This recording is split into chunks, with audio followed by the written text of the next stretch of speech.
안녕하십니까. 신인균의 군사TV 디펜스 브리핑입니다.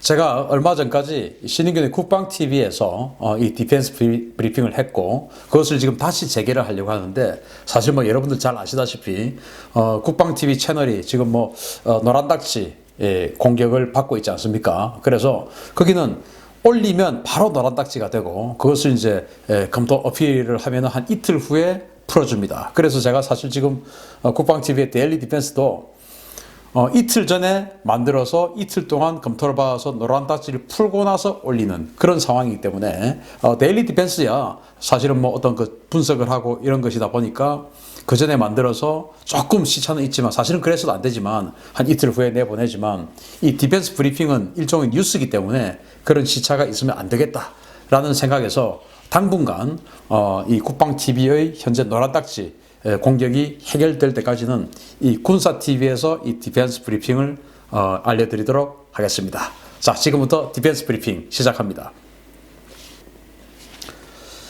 미국이 B-52H 전략폭격기를 닷새 만에 다시 동해에 진입시켜서 무력 시위를 하고 있습니다. 지난 25일 동해에 진입해서 무력 시위성 비행을 실시했던 미 공군 B-52H 전략폭격기가 닷새 만인 30일 오전 또다시 동해에 진입해서 무력 시위를 벌인 사실이 항적 정보를 통해 확인됐습니다. 이번에 항적이 포착된 B-52H 폭격기는 핵무기를 이용한 전략 타격과 재래식 무기를 이용한 전술 타격 임무를 모두 수행하는 제96 폭격 비행대 소속 기체로 본 주둔지는 본토의 루이지애나주 박스데일 공군기지이지만 현재 괌에 순환 배치되어 있는 00-0061 기체입니다.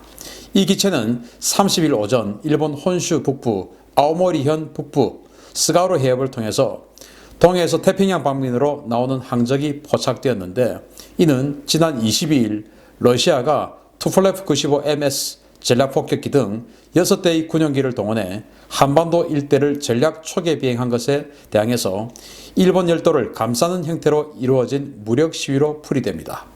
이번 무력 시위에 투입된 B-52H 기체는 사정거리 2,400km에 달하는 AGM-86 공중발사 순항미사일 최대 20발을 탑재할 수 있는 기체로 최근 동북아시아, 흑해, 발트 일대에서 러시아에 대한 전방위적인 무력 시위에 나서고 있습니다. 지금 미국이 B-52 폭격기를 동원해서 동해에 2대를 진입시켰다라는 뉴스들을 보셨습니다. 그런데 그게 이제 지난 25일이었죠. 그런데 그로부터 5일 지나서 다시 미국이 30일 이 B-52H 폭격기를 동해에 진입시킨 사실이 아무 언론에도 안 나왔지만 저희 국방TV 단독으로 알려드립니다. 이것은 지난번에 이제 2대가 동해에 진입한 것은 대한해협, 즉 스시마 해협을 통해서 동해로 들어오는 것을 우리가 그 항적 정보를 봤는데, 이번에는 들어온 것은 공개되지 않고 나가는 것만 공개됐습니다. 바로 일본 혼슈 그리고 홋카이도 이 사이를 스가루 해협이라고 하는데, 그 스가루 해협을 통해서 밖으로, 즉 태평양 쪽으로 나가는 항적 정보가 살짝 공개된 것을 발견했습니다. 그쪽으로 나갔다는 것은 당연히 스시마 해협 또는 대한해협으로 동해로 들어왔다는 것을 말해주는 것이죠. 이것은 지난 러시아가 22일 날 투플레프 95 그리고 A-50 조기 경보기, 수호이 35 전투기 이런 것들을 동원해서 대한해협을 통해서 남해 그리고 서해까지 비행하고 다시 돌아가는 이 U자 비행 형태를 보여줬는데, 거기에 대항해서 미국이 야, 여기 우리 영역이야, 자꾸 오지마, 가만두지 않을 거야, 자꾸 그러면, 이런 무력 시위를 하는 것이 아니냐. 이제 러시아가 그때 그런 무력 시위를 했을 때 미국이 우리 역할을 하겠다라고 선언을 했었거든요. 그런 선언에 대해서 지금 계속 그 선언을 이행하는 것이 아니냐. 즉 러시아에 대해서 가만두지 않는다, 여기 우리 땅이야, 이게 우리 영역이야 하는 그런 모습을 보여주고 있다라고 풀이될 수 있습니다. 두 번째 소식입니다. 미국이 최신형 버지니아급 핵잠수함을 동북아에 전진 배치했습니다.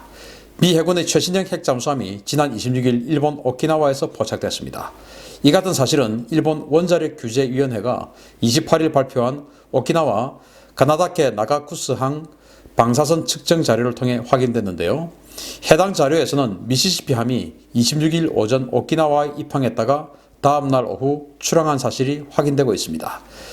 미시시피는 하와이, 진주만을 모항으로 두고 있는 제1잠수함 전대 소속인데 이번에 이 잠수함이 발견된 오키나와 해역은 괌에 모항을 두고 있는 제15잠수함 전대의 관할 구역이어서 미국이 최신형 잠수함을 동북아 지역에 전진 배치한 배경에 관심이 쏠리고 있습니다. 미시시피함은 버지니아급 잠수함 9번함이자 블락 2 버전에 해당되는 잠수함으로 2012년에 취역한 신형함입니다. 수중 배수량 7,800톤에 25노트 이상의 속도를 가지고 있으며 4개의 어뢰 발사관에 37발의 어뢰 그리고 미사일 12개의 수직 발사관에 12발의 토마호크 미사일을 탑재하는 고성능 잠수함입니다. 이 잠수함은 우수한 연안 작전 능력을 이용해 통상적인 수중 작전뿐만 아니라 정보 수집과 감시 정찰, 특수작전 지원 등의 특수 임무를 수행하고 있습니다. 이러한 잠수함이 오키나와에 입항한 후 하루 만에 다시 출항한 것은 통상적인 재보급이나 휴식 목적이 아닌 특수 임무 수행과 관련되었을 가능성이 크기 때문에 이 잠수함의 동북아 출항과 관련해서 주변 국가들의 긴장이 높아질 것으로 예상됩니다. 자, 버지니아급 잠수함 하면은 LA급 잠수함보다 한 등급 위, 그러니까 뭐 후속 모델로 봐야 되는데 거의 지금 같이 쓰고 있으니까 한 등급 위의 잠수함이다 이렇게 볼 수가 있고요. 지금 이제 이 방금 보도에 따르면 26일 오전에 오키나와에 들어갔다가 27일 오후에 나갔어요. 근데 통상적으로 보급을 하고 하면은 이 보급이라고 하는 것은 휴식을 겸하기 때문에 주로 2박 3일 이상을 하게 됩니다.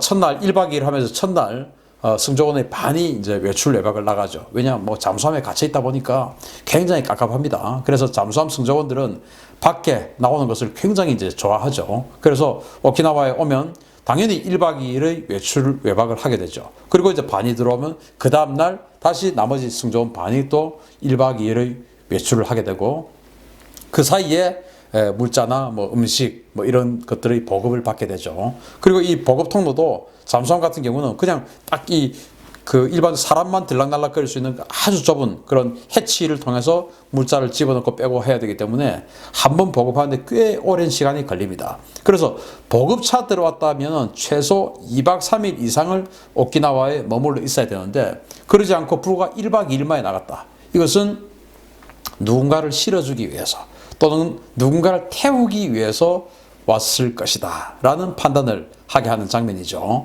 그러지 않고서야 이렇게 짧은 1박 2일만 있다가 갈 리는 없죠. 만약에 정말 학수고대하던 육지에 부두에 지금 입항을 하는데 정말 학수고대하지 않겠습니까? 잠수함에 갇혀 있으면. 그런데 그것을 외출 외박을 시키지 않고 그냥 다시 항구를 떠나버리면 그 갇혀있는 잠수함 내에 있는 그 승조원들의 허탈감이 얼마나 크겠습니까? 그러니까 이 임무는 그게 아니고 임무하러 왔다가 간 것이다. 그러면은 그 임무는 뭐냐?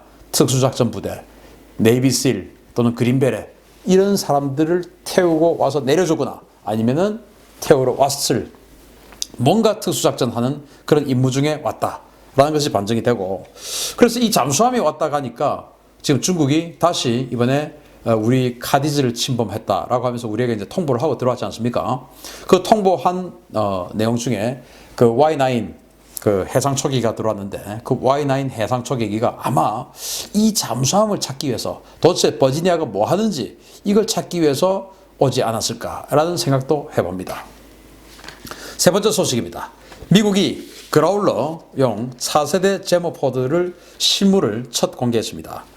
세계 최강의 전자전기로 평가되는 미 해군의 EA-18G를 더욱 강력하게 만들어줄 4세대 제밍포드인 넥스트 제너레이션 제모, 이른바 NGJ의 실물이 처음으로 공개됐습니다. NGJ를 개발 중인 레이시오는 현지 시각 29일 미 해군에 납품되어 테스트 중인 NGJ 장비 가운데 중주파 제머인 NGJ-MB의 실물을 처음으로 공개했습니다. 레이시오는 최근 NGJ-MB를 상용 제트기에 탑재해서 제머에 탑재된 터빈 발전기가 비행 중 제머에 충분한 전력을 공급해 주는지 여부를 성공적으로 검증했으며 현재는 EA-18G 기체에 탑재해서 전력 공급과 감항 인증을 내년 봄까지 받을 것이라고 밝혔습니다. NGJ 제머는 제밍 대상의 주파수 대역에 특화된 저대역 LB죠.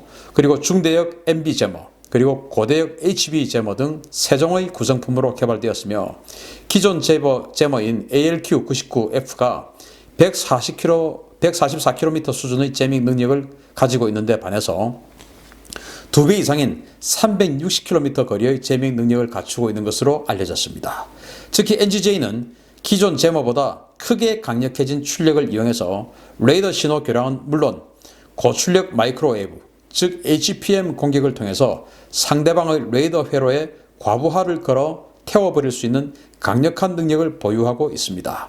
미 해군은 NGJ 구성 요소 가운데 중대역 제모인 NGJ-MB를 내년부터 EA-18G에 탑재 초기 운용 단계에 들어가는 것을 시작으로 각 대역의 제모를 2025년까지 모두 전략화할 예정인데 이번 제모 실물 공개로 중국과 러시아가 더 바짝 긴장하게 될 것으로 보입니다. 자, 미국이 항공모함에 탑재하는 EA-18G 그라울러 전자전 공격기를 가지고 있죠. 그런데 여기에 지금 ALQ99라고 하는 그 전자전 제밍 포드가 탑재가 되어 있는데 이게 이제 144km 거리를 각종 제밍을 할 수가 있어요. 그런데 이 NGJ는 360km를 제밍을 할 수 있고 360km 서울에서 부산까지를 그냥 제밍하는 겁니다. 엄청난 거리죠. 360km의 거리를 제밍할 수 있으면서 거기다가 HPM 즉 제가 뭐 여러 번 말씀을 드렸는데 그 마이크로웨이브 즉 그 초고주파를 확 쏴가지고 극초단파죠. 그걸 이제 확 쏴가지고 상대방의 레이더 회로를 태워버립니다. 그래서 레이더를 공격해서 태워버릴 수 있는 능력 그리고 그 레이더를 먹통으로 만들 수 있는 제밍 능력 이런 것들을 동시에 가지고 있는 게 NGJ 그러니까 넥스트 제너레이션 제모 4세대 제모죠. 이제 이게 내년 봄에 이제 실전에 배치될 예정이니까 불과 얼마 안 남았습니다. 지금 뭐 올해도 2달밖에 안 남았으니까 불과 얼마 안 남으면 이 NGJ가 미 해군의 항공모함에 탑재가 될 것이고 그렇게 되면 미 해군 항공모함 항공 전력이 극대화될 가능성이 있습니다. 뭐 이 NGJ 가지고 동부에서 좀 사용 좀 해줬으면 좋겠는데 사용할 때가 어디 있겠습니까? 북한 아니겠습니까? 그래서 우리의 동맹국인 미국의 전력이 이렇게 증강되고 있다라는 그런 소식 알려드렸습니다. 자, 오늘 디펜스 브리핑 3개로 마치고요. 지금 뭐 그동안은 디펜스 브리핑을 5개의 아이템을 계속 해드렸는데 앞으로는 뭐 하나든 2개든 또는 5개든 꼭 굳이 숫자를 맞추려 하지 않고 있는 소식 그대로 여러분들께 적으면 적은 대로 많으면 많은 대로 알려드리도록 하겠습니다. 오늘 순서 마치겠습니다. 감사합니다.